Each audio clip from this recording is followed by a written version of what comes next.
How's it going there, everyone? It's Mr. Sand over here with a brand new Mob Psycho 100 review/discussion.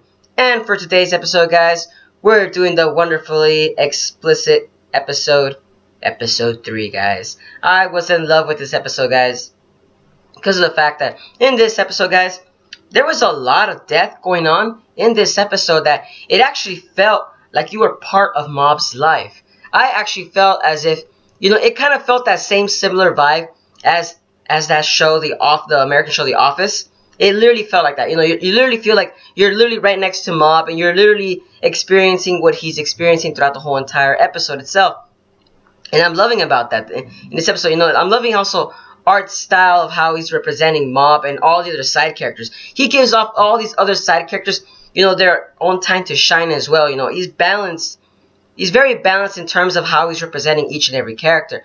And I love the fact that in this episode, we also get to see what Mob actually is. His actual true self, guys. His very true self. And that in itself is a very dangerous... Mob himself is a very dangerous person, guys. I personally was shocked. I was shocked at the fact that it was this episode that they actually showed it, I was thinking more along the line that we were actually going to witness Mob's true self in maybe like another 5 or more episodes. Not this early on, that's what I was personally thinking. But like I said, I love the way that one is executing the story very well. He's slowly, bit by bit, teasing the viewers into Mob's life. And if you're not enjoying it, I'm pretty sure you're going to be excited by the battles that the episode always offers. Because of the fact that, and notice that in every episode, there's always at least one battle where Mob is actually fighting one of the evil spirits. And that in itself also can catch any viewer right there. Because of the fact that, like I said, the author 1 is very balanced in terms of how he's showcasing, dialogue, action, and boom, the episode's done. And by the time that you're kind of witnessing that already, the episode's already finished, and you're wondering like, oh snap, is that it? You're kind of expecting more out of the episode too, because of the fact that the episode feels short in terms of how captivated you are in the episode itself. But folks, let's get to this episode. The episode still leaves off from the previous episode where Mob actually joined the Muscle Club. And it's hilarious because it begins with the Muscle Club, they're doing their regular morning workout. And you literally see Mob right behind trying his best to actually catch up with the Muscle Club. And I'm loving the fact that Mob himself is actually trying to change himself even though he has no physical stamina. And the episode clearly states that he has no physical stamina. And it's funny because the fact that everybody else notices that and they're all telling them, why are you joining the Muscle Club? It doesn't really suit you. You look like the type that wouldn't really be in this type of club. And I love the fact that Mob even explains to the Psychic Club. And yes, folks, the Psychic Club is actually back in this episode. And I'm loving that they're being used as a very comic relief persons. But I feel like these people, there's more to these people. Maybe there's a reason why these people are acting like that. They're bored. They just want to have fun. There's more to it. And it's funny because the leader, Kurata, she was actually like, how do I say, doubting Mob himself with his psychic powers. She was telling Mob, why are you doing this? And Mob himself clearly was saying, I want to be more appealing as a man, and it's true, the fact that Mob really doesn't look appealing to women. And that's the main reason for Mob, is to look appealing for his crush, Tsubomi. And I love the fact that Mob is really trying to do that. And it's so hilarious because every person that Mob is talking to about why he joined the Muscle Club, every single one knows that he's doing it for a girl. And it's hilarious that the fact that Mob can't hide the fact that it's clearly for a girl that he's doing this for. And it's hilarious that Kurata was even telling Mob, why won't you, since you're such a powerful psychic, why won't you read the minds of girls? And it's funny because you would think that Mob could read the minds, but apparently he can't. And that was pretty interesting. So mind reading in itself is a different part of being a psychic in itself. It's a very different power. So it goes to show what kind of powers Mob has. Mob has destructive psychic powers. Not necessarily, I would say, like a very harmless psychic power. So Mob is very destructive in itself. But like I said, the episode then continues on. Oh, and let's not forget, Reagan is actually involved in this episode multiple times. And I'm loving the fact that like every time Reagan is involved, the panels that he showed, Reagan is literally gonna be the faces of the new memes for 2016, guys. Every face that he pops out, it's so hilarious. And he also said the same thing that Kurata was telling Mob himself was the fact that, are you doing all this just for a girl?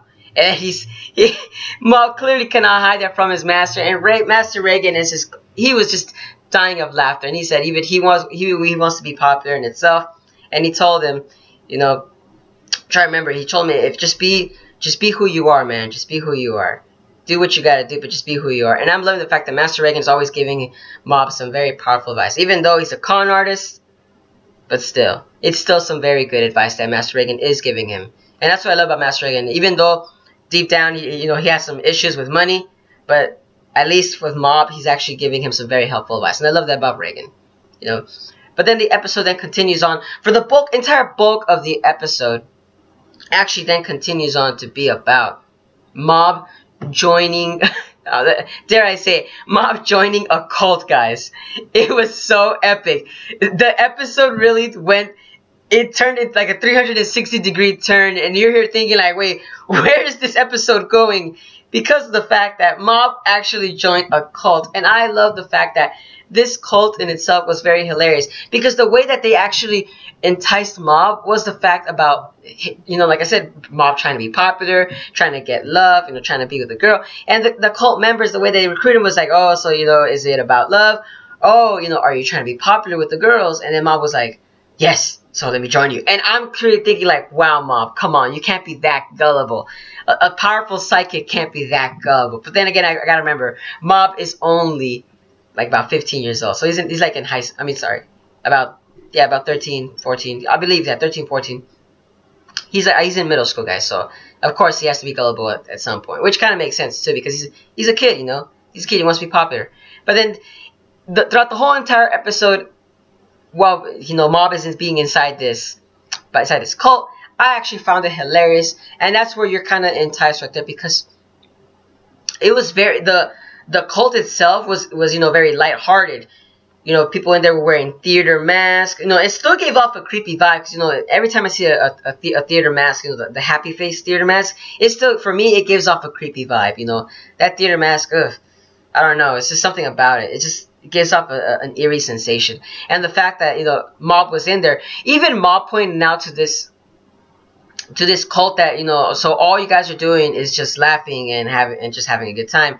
It doesn't mean that I'm gonna get popular. And I love the fact that he pointed that out in front of everybody, and then even the Mob leader was just like, shoot, I gotta think of something in order to catch this guy. And it's crazy, because the fact that the whole cult itself was actually, there was something else going along. The cult leader was actually capturing people and bringing and hypnotizing them in order to, I'm assuming, create thousands and thousands of followers just so they could follow him. He was basically trying to be a new god, basically, but in the most harmless way. And the name of the character was called Dimple. And Dimple himself, the way that he's trying to capture these people was a very harmless way, but it's just that I could clearly see that he's trying to cause less bloodshed, because the fact that with followers, of course, that means that you get so many benefits itself. And that character itself was actually very smarter than he looks. The way that he was actually trying to entice people by their own sadness and their own desperations and their own greediness. And I love the fact that the Dimple's character, he was still shown to be a very malicious character in itself. And loving the fact that Dimple himself was actually trying to capture Mob, but every time he was trying to use his own powers against Mob, it only made Mob more angry. And also the fact that Mob himself was clearly just looking at this guy and saying like as if he's just a joke, he's just a joke. And I'm loving also the fact that we're also introduced to a new character, guys. We're introduced to a very new character, and I believe, what was her name? It was Ichi Misato, and that character itself, they introduced her into the intro songs and the ending songs, if I remember correctly, and she's right there. She's a very, a very outgoing person. You would think that she was very, shy, or maybe not necessarily shy, just not as outgoing as I would thought she might have been. Because the fact that she's working with journalism, and I'm like, okay, that clearly goes along with her character.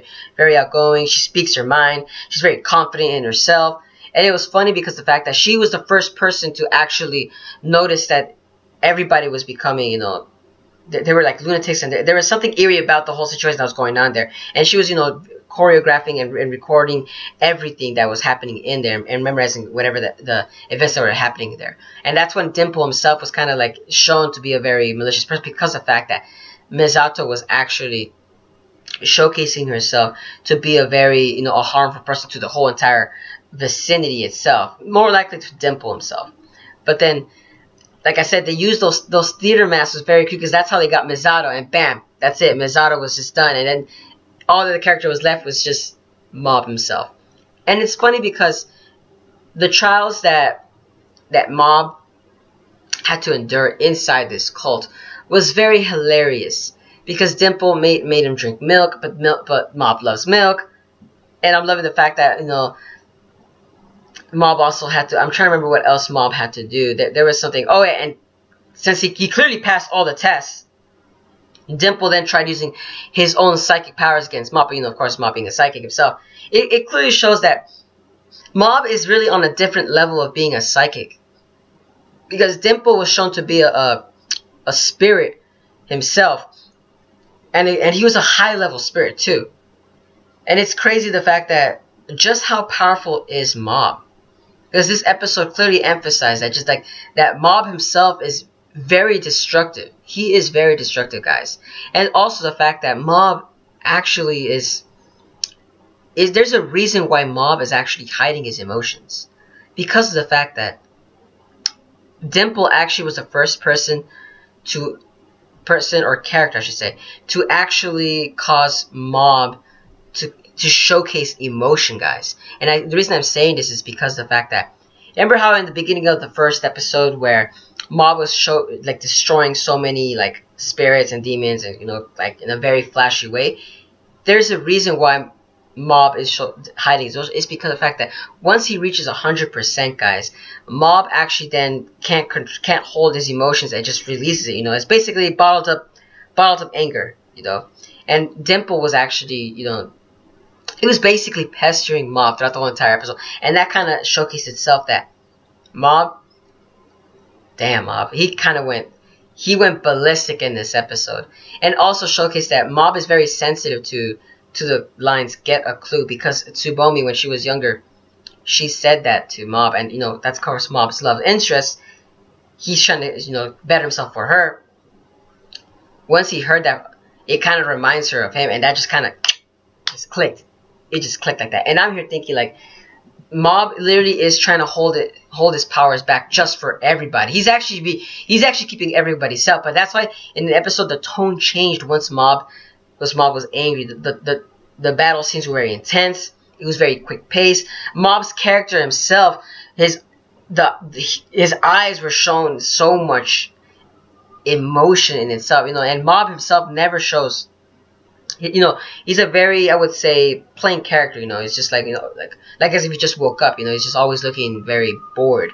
But once he shows his actual emotions, that's where literally his psychic powers manifest. And I'm assuming his psychic powers are also based off his emotions too, because of the fact that the psychic powers they were so powerful that he defeated Dimple, a very high level spirit, with just a touch, guys, just a touch. And I'm here thinking oh my god. It kind of also was a reference to One Punch Man. One Punch Man defeats his enemy with one punch. And I'm here thinking Mob defeats his enemies with one touch. And I'm here thinking okay, that's freaking hilarious, guys. That was pretty hilarious.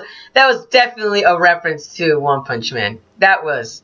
But that's where kind of the episode kind of leaves off, because of the fact that, they were showcasing Mob's actual emotions and his anger and his resentment towards it looks like he's angry towards everybody itself. He looks like, because of the fact that he can't be normal. It looks like Mob really wants to be normal. That's what Mob really is trying to do. Even though he has all these amazing psychic powers, Mob is just trying to be a regular, everyday guy. He's nothing special, guys. It's like Mob stated, psychic powers means nothing to nobody. Oh, the only person maybe might be, Kurata, maybe, or Tome. So maybe just Tome, but she's just a creepy girl in Mob's eyes. He's just very annoying, pestering girl. But the fact that they showcased that in this episode was very entertaining in itself.